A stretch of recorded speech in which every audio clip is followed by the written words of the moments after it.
Welcome to Real Money, Real Experts, a podcast where leading financial counseling and coaching experts share their stories, their challenges, and their advice for helping people manage money in the real world. I'm your host, Rachel DeLeon, Executive Director of the Association for Financial Counseling and Planning Education, or AFCPE. And I'm your co-host, Dr. Mary Bell Carlson, an accredited financial counselor, or AFC, and the president of Financial Behavior Keynote Group.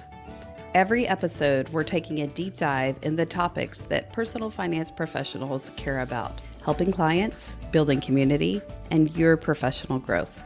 Today's podcast guest, Jason Craige Harris, is a voice for healing and transformation. He works in a variety of contexts across communities, organizations, and age groups to promote dignity, belonging, and compassion. He regularly advises leaders from all around the world on how to solve big problems and pursue lasting change. Jason is an educator, writer, researcher, storyteller, public speaker, and conflict mediator. He is also the social impact producer for a new documentary with Indie Flicks entitled Race to Be Human, a film on how to talk about race and mental health. In his spare time, Jason can be found reading poetry, listening to music, and creating TikToks with his family. Jason has a 9-month-old puppy named Justice and a 16-year-old daughter named Sabrina, both of whom keep him very busy. Welcome to the show, Jason. Thanks so much for having me. Yeah, I think one of my favorite parts about your bio was the TikToks with your family. I, too, have a tween who I haven't let get a TikTok account yet, but I'm curious who likes doing TikToks more, you or your daughter? Oh, this is a great question. I would say my daughter does. Okay. But I have learned some marvelous dances and some quick improvisation, which is making the experience all the more worth it. I love it. Jason, I was first introduced to you through a colleague of mine. You had spoken at her son's school, and she couldn't stop talking about how powerful the session was to everyone who attended. Something that resonated with me that she shared was this statement: you're not responsible for the stories you were told, but you are responsible for the stories you tell, that are told in your name, or that your children tell. We work in a helping profession, and the stories we tell, either verbally or non-verbally, can have a really tremendous impact on those whom we serve. So we're super excited to have you here today to dig into that and for you to talk to our larger community at the symposium. Jason, tell us a little bit more about your work and how you got into this space. Thanks so much for that question. I think in some ways, for me, so much of my story begins with my mom. My mom is an immigrant from Jamaica. She came to the United States in her 20s. She's a Black woman, and she encountered tremendous struggle when she arrived. She arrived in some ways bright-eyed and bushy-tailed, ready for a new experience, and also this desire to have an opportunity to open up new doors for her family. She was raised in backbreaking poverty in the countryside in Jamaica, and so she was really looking to forge a new path.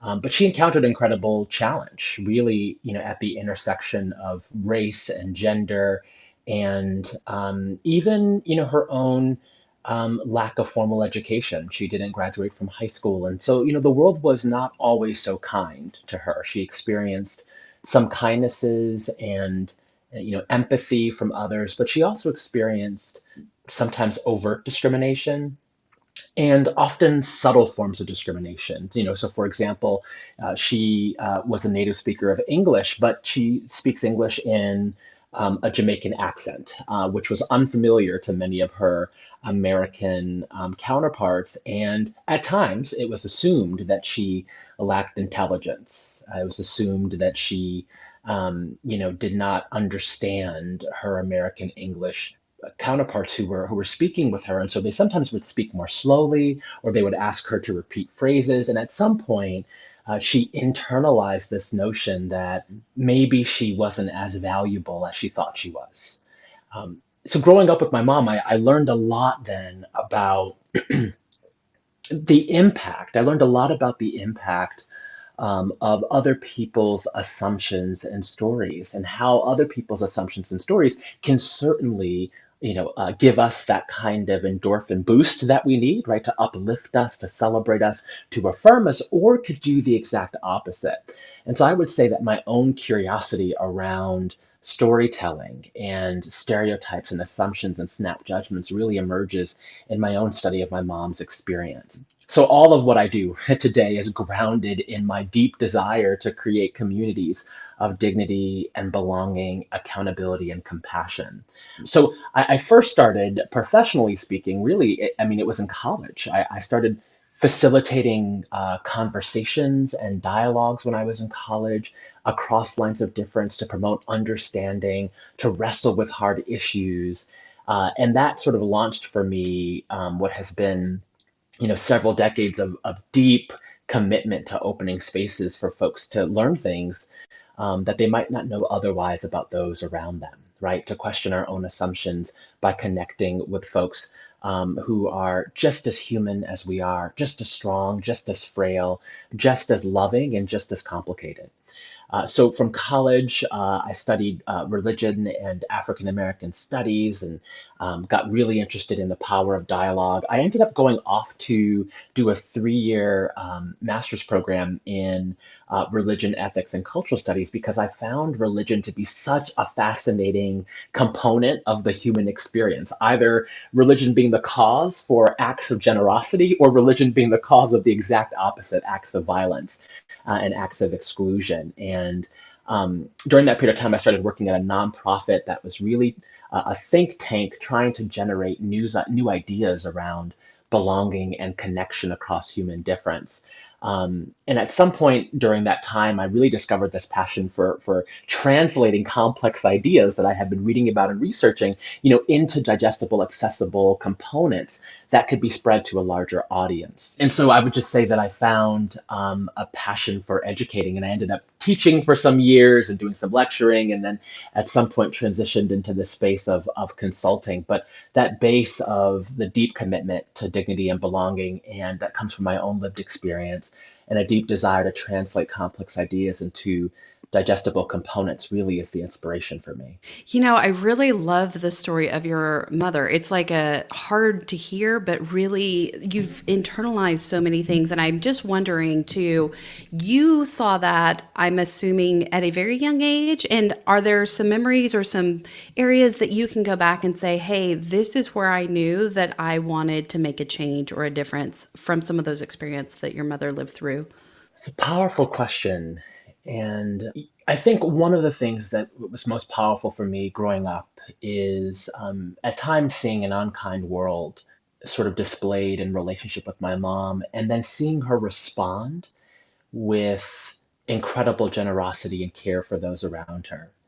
My mom is the kind of person who happened upon new information, and at times actually information related to helping oneself or learning about financial literacy or learning about how to promote one's own health. And as soon as she learned that information, her first next step was to call her sister, her cousin, a friend, and say, hey, here's what I just found out, this might be helpful to you. And I saw her become just this incredible servant of humanity, of those around her. And she lives to open up pathways and doors and to make things easier for others, all because of her own experiences of times when she had the exact opposite.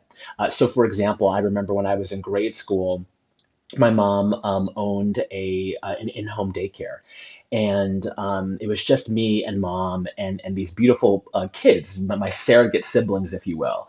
And I remember she had one client, a mother who had 2 children, and this mother was married to a man. And I remember my mom said to me, she pulled me aside, she said, Jason, Christina is having a hard time at home. Her husband actually has been abusive, and she's really scared for her and her 2 girls. Could we move them into our 2-bedroom apartment for a little while to keep them safe? And I said yes. I said, absolutely. My mom had raised me to say, look, like even if you have to give the last shirt off your back, that's what's required of you. So we moved this mother and her two kids into our home, and we hid them for several weeks until the mom could find another pathway. And I remember her husband coming to our apartment door, knocking on our door and saying, "Hey, have you seen Christina and the girls?" And my mom answered. And in a very calm and thoughtful voice, she said, "No, I haven't heard from them, and I've been wondering where they are." Meanwhile, they were hiding in our back room. My mom kept them safe. She taught me the value of service and sacrifice. Jason, what powerful stories you have, and what a great role model your mother is. I can see that you are continuing that legacy yourself as you not only pass her wisdom down, but the wisdom you've gained, not just to your own daughter, but to so many others. What an impact you're making. Thank you. Jason, we work in a service-minded field. Our professionals, our financial counselors, educators, researchers, they're working with people every day to help them build strong financial foundations and to overcome, financial missteps. I'm curious, as you attend our symposium this November, give us a little bit of background on this topic and how it relates to the work that they're doing. One of the things I've realized is that humans are natural storytellers. We tell ourselves stories about every person and everything that we encounter.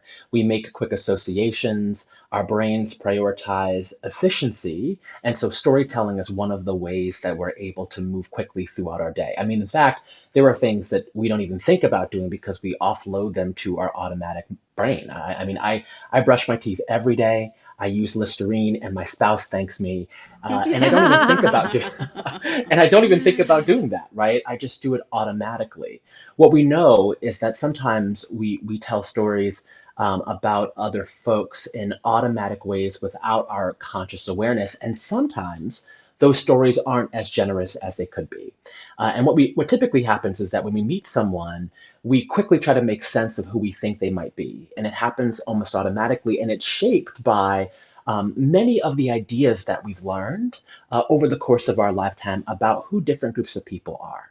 And so our brain, this amazing machine that processes 11 billion bits of information per second, tries to organize that information in some kind of easy to understand way. What can happen is that as we are, helping folks, supporting folks, educating folks, counseling folks, what can happen is that as we encounter them, we can sometimes tell a story that really is ultimately a one-sided stereotype that makes some sort of generalization about who this person is and what they need on the basis of our own snap judgments. So imagine I'm sitting down with someone who I'm hoping to be helpful to, and somehow or another, I've told myself an implicit story that I'm not fully aware of, that this person is not as smart as me, right? That maybe they're a little less intelligent, right? Maybe they don't really understand, complex ideas. And then implicitly, I've told myself a story that means that I'm a little bit better than them. What can happen is that then that story shapes how I treat them. It shapes the kind of counsel I give. It shapes my perception of their needs and the support I'm willing to offer. And if they can detect that, if they notice that I've told myself a story about them that's less than generous, they will oftentimes shut down or become defensive. And the very thing I have set out to do, which is to help and to assist, becomes a moot point, all because of my unconscious story that I'm not aware of, that I haven't taken steps to change, to identify, to alter, and to move into a different space. So we're going to be talking about these kinds of moments of unconscious stories that can get in the way of our ability to build rapport and to connect. And what we know is that in any educational context, in any counseling or advisory context, trust and psychological safety are incredibly important. And psychological safety is this: it's the freedom from the fear of humiliation or shame. I do not want to interact with anyone in a way that will cause them to feel shame, like they are being judged, right? And when people feel judged, it shuts down the learning process. So we're going to be really digging into that experience and the kinds of strategies that we can deploy to make sure that we align our behavior with our values. I have no doubt that we all have values related to upholding the dignity and belonging of our clients and the communities that we serve. We can do that with great intention and great actions toward closing the gap between our awareness or between our intent and our impact. Jason, so much of what you're talking about does center around this idea of judgment. And many of us like to think that we're very non-judgmental, but it's not true. We make these snap judgments. I even heard of a story this weekend that kind of epitomized that, in which someone was hurt or wounded and we don't see the wound. We only see the initial reaction to it. And if we saw the wound, we treat it very differently than someone that we're just seeing. And I feel like in this day and age of social media snippets or quick bite-sized pieces, we are so quick to respond on a computer or even sometimes face-to-face and attack and this idea of shame and fear and quick judgment. So my question for you is, what tips or strategies do you recommend to help us stop those judgment narratives and really help change the dialogue to see a whole person and be more empathetic towards others? Beautiful question. I would say that, we probably all grew up with that phrase, think before you speak. And it might seem on the one hand quite juvenile, but the research is clear that slowing down to consider multiple perspectives and to consider what we're about to say or do is actually really important. If we just pause for a moment and say, wait, am I telling myself a full and complex story about this precious human being in front of me? Wait a minute, is what I'm about to say going to land in a respectful and thoughtful, dignified way? It's actually that extra 10 seconds of slowing down and just thinking for a moment that is a powerful tip in interrupting the unconscious storytelling that can be so harmful. Most of the time, when we're making mistakes that widen the gap between our intent and impact, we're doing so in part because we're moving so quickly. We're multitasking, right? We are stressed. We have this time pressure crunch.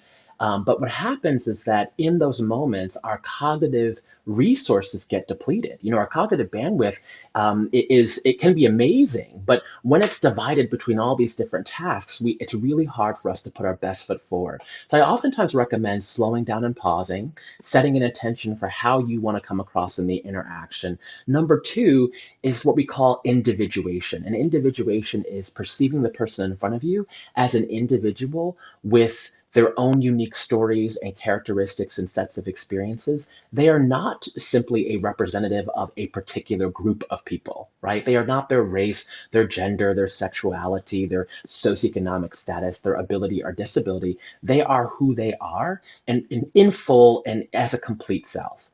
And so the best practice is to get to know that person, to ask them some questions so that you can hear a little bit more about their story, and so that you can earmark for your brain that that person is an individual who's worthy of being honored on that front.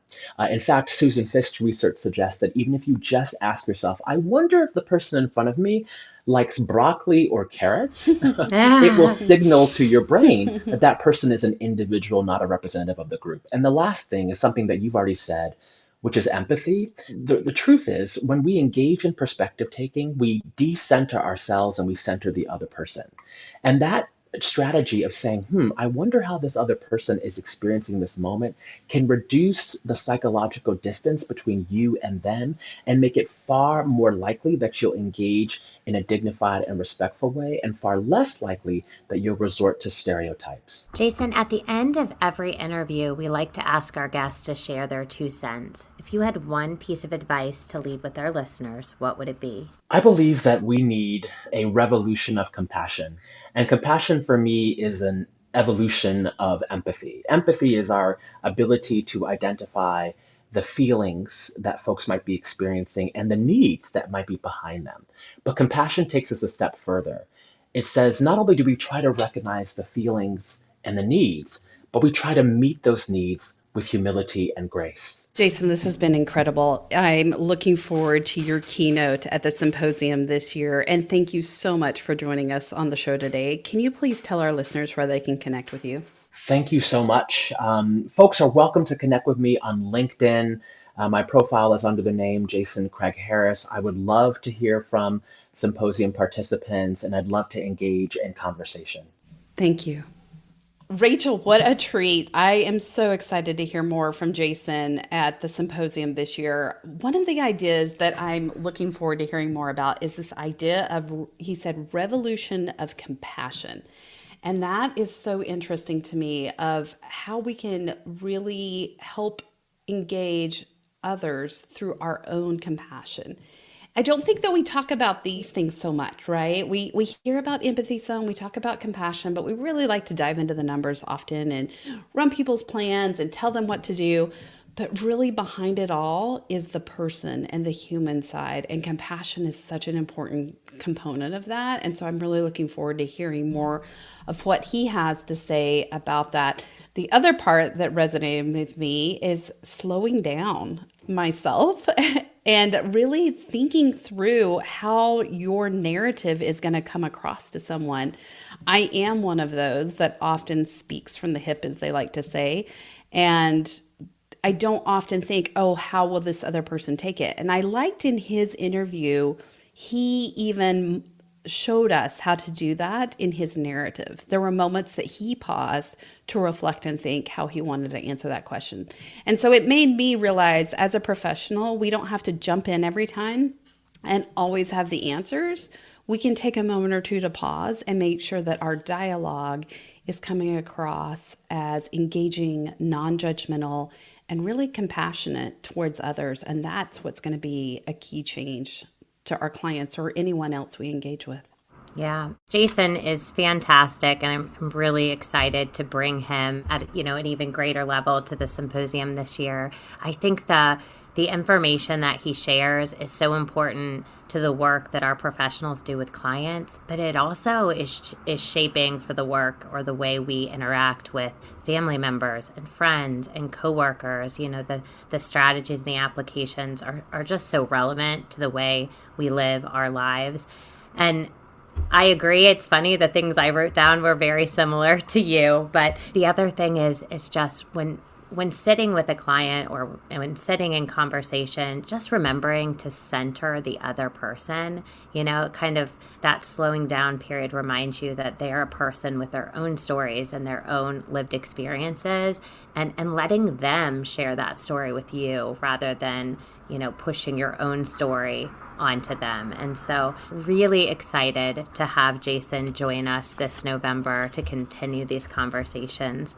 For those who are attending the symposium, make sure you attend this general session, and he'll do a breakout session as well. But for those who have not signed up yet, there is still time. So we are offering the symposium this year, both in person in Orlando, Florida.